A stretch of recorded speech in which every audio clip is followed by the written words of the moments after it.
You may not have heard of them yet, but you will soon. The AI boom is in full swing, and right now, memory is the biggest bottleneck in the entire industry. Compute demands chips. Chips demand memory, and one name dominates as the most profitable in the stack: SK Hynix. Today, I'm breaking down my $40,000 investment. I'll explain my exact positioning and entries, and I'll explain why SK Hynix, the company that supplies over half of all high bandwidth memory used by Nvidia, is my single favorite stock right now. As always, I give you good memory. So let's get started. AI data centers are the linchpin of this century's economy. This is not the dot-com bubble. This is explosive growth driven by structural demand. During the Industrial Revolution, machines replaced manpower. During the Intelligence Revolution, AI is on the cusp of replacing brain power. This once-in-a-millennium event has driven hundreds of billions of dollars of investment into AI data centers. The biggest hyperscalers, Microsoft, Amazon, Google, and Meta, are expected to spend over $700 billion in capital expenditure in 2026 alone. The vast majority of that Capex is going directly into AI data centers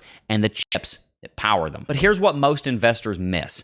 AI data centers don't just need Nvidia's logic chips. They need an entire cooperating orchestra of hardware to function. High bandwidth memory, standard DRAM, NAND flash storage, advanced networking chips, high-speed interconnects, cooling systems and power infrastructure, photonics and optical networking, and a whole litany of other components. And memory sits right there at the heart of almost all of it. Right now, it would not be an exaggeration to say that high bandwidth memory is the single biggest bottleneck to the most important industrial build-out, perhaps in the history of mankind. But when analysts say memory, what do they actually mean? Let me show you something real.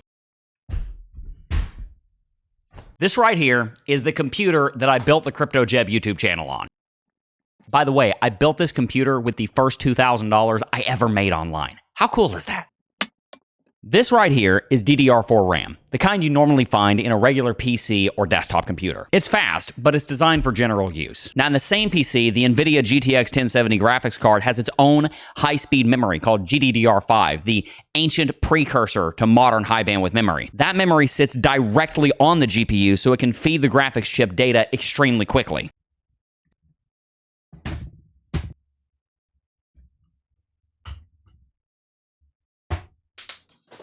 Man, that thing's dirty. HBM, the memory that we're talking about with SK Hynix, is the next evolution of this idea. It's like an ultra-advanced, super efficient version of the GDDR that's in this graphics card. But the memory is stacked in multiple layers directly on top of or directly next to the GPU for efficiency. This gives the memory that is directly on the chip massive bandwidth, way faster than regular DDR like this, or even GDDR like this, which is exactly why it's become such critical fuel for training AI models. And right now, one company dominates the production of this critical high bandwidth memory: SK Hynix. I feel like I could sell this stuff for a pretty penny, even though it's pretty old now. I mean, hasn't memory gone through the roof?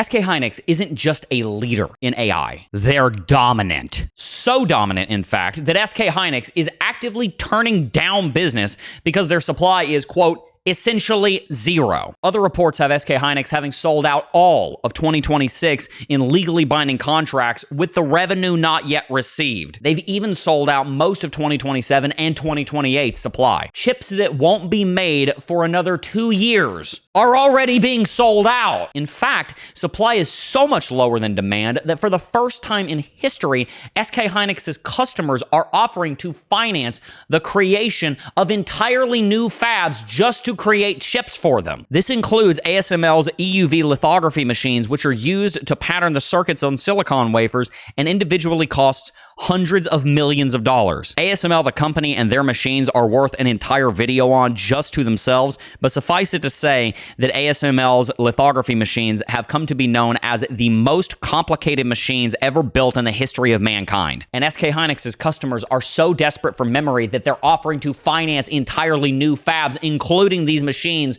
so that SK Hynix can build memory for them. This has been a popular trend for logic chip manufacturers for a very long time, but this is new for memory companies, and it is one of the final nails in the coffin that tells us that the cyclical nature of memory is most likely behind behind us. This all comes on the heels of a quote in late April from SK Hynix Vice President Kim Ki-tae, head of HBM sales and marketing, saying, quote, HBM demand required of the company over the next 3 years far exceeds our supply capacity. The memory supercycle is here. Their latest quarter proves it. In quarter 1, 2026, SK Hynix reported $36.25 billion in revenue and approximately $25 billion in operating profit, with an elite net profit margin of almost 77%. That is one of the highest margins in the entire semiconductor industry, let alone in the entire world, beating out Nvidia, Micron, TSMC, and most others. Revenue grew 198% year over year, and operating profit exploded by almost 400%. This combination of sold-out supply through 2028, desperate customers, massive pricing power, and explosive demand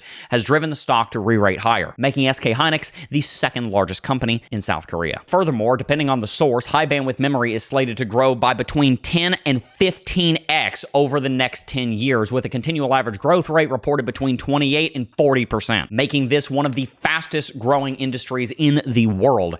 And from what we can tell, that growth rate may be seriously understated. It's also important to note that SK Hynix is the single largest producer of high bandwidth memory in the entire world. According to data pulled by Grok, SK Hynix ranks the #1 largest high bandwidth memory producer, with potentially over 60% market share in the high bandwidth memory space. As recently as a year ago, they took over Samsung as the largest DRAM producer after Samsung led the market for 33 years. And within a year, they're over 20 points ahead of Samsung. And it is not done yet. But before I hammer home exactly why SK Hynix is such an incredible buy, I want to explain a core principle that we use on this channel. Many of you may rightfully point out that SK Hynix has already undergone an incredible rally, up almost 150% year to date. And as such, we should wait for a pullback. Believe me, I have a wife and 3 kids. I'm not in the business of blowing all my money betting on meme stocks. I have less money than I started with.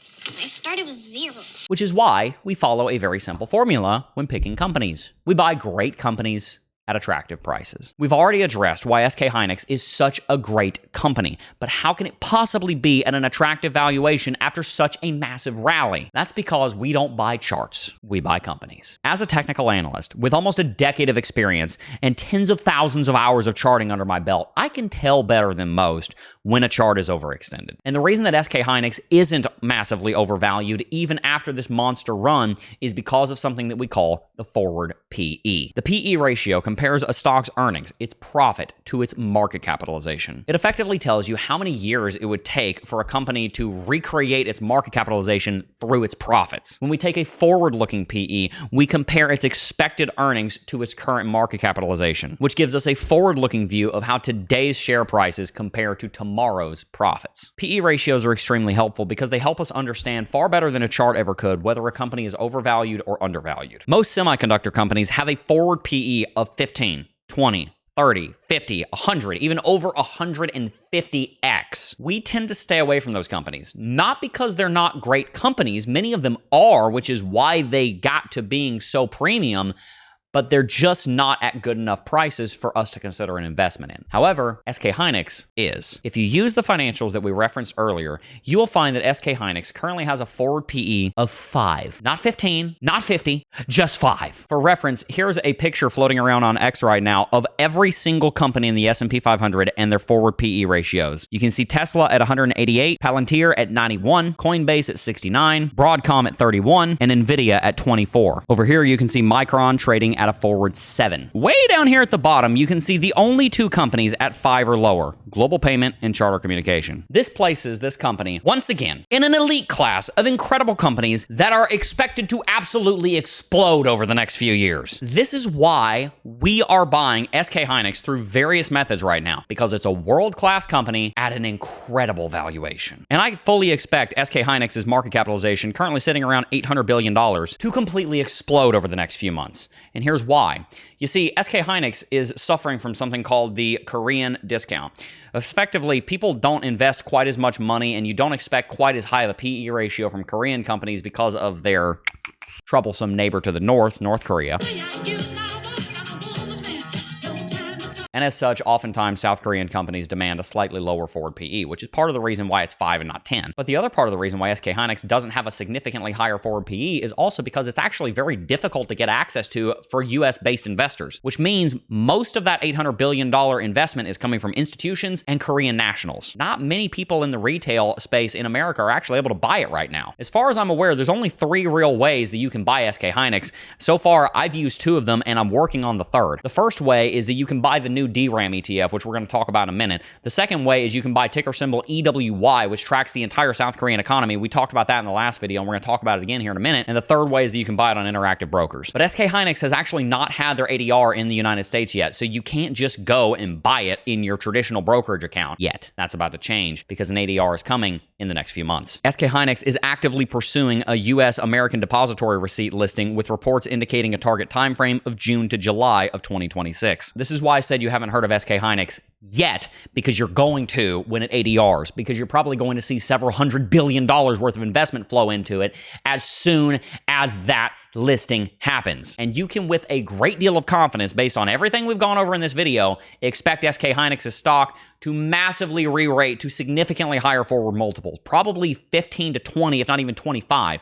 Probably not 50 or 100 because of the Korean discount, but probably significantly higher than it is. As we said in our last video as it pertains to Micron, data centers don't work without chips. Chips demand high bandwidth memory and GPUs to work right alongside each other. You do not have a functional data center without both. So I don't personally understand why Nvidia is commanding a $5 trillion market capitalization and SK Hynix is only $800 billion. It doesn't make any sense. And that's why year to date, Micron and SK Hynix have both rallied almost identical percentages, about 160%, whereas Nvidia has traded sideways at 15%. The rally already happened on Nvidia, but we're right in the middle of it for these 2 memory stocks. So let's go over my specific investments, the rationale behind them, and what I'm planning on doing next. As I mentioned at the beginning of the video, I have deployed over $40,000 into certain plays to take advantage of the memory boom that is taking place right now. And I want to run through each one of them individually. These numbers are different from last week's video because we've invested another $10,000 to $12,000 on top of what we did last week. So far, in the month of May, we have added $5,500 to our VU position and $4,700 to our QQQ position.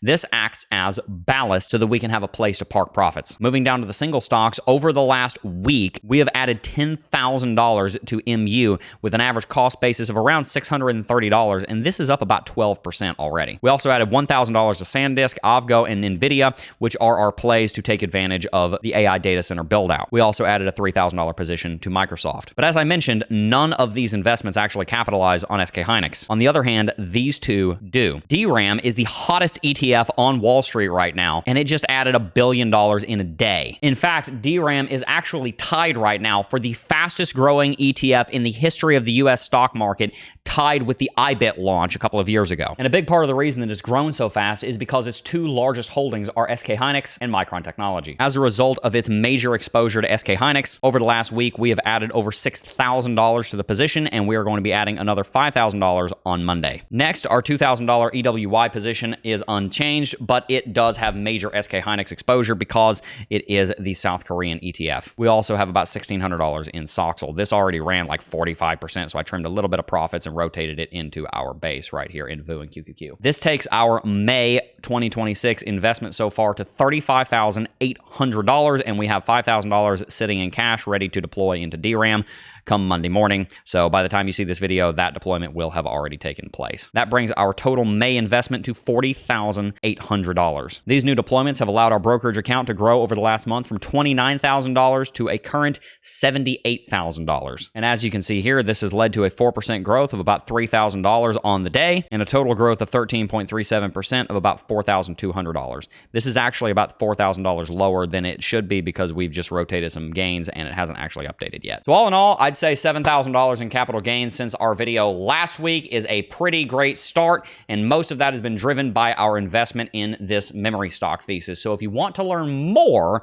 about why Micron and many other names are absolutely incredible names to invest in, if you believe in the memory stock thesis that we went over in today's video, then make sure to check out that video right there on why Micron might be the next Nvidia. If you enjoyed today's video, make sure to hit that like button and subscribe to the channel. And if you want to learn more about all of this hands-on, I am a financial consultant, so if you'd like to speak with me directly, feel free to reach out to my executive assistant, Malachi Patz, at malachipatz@cryptojeb.com.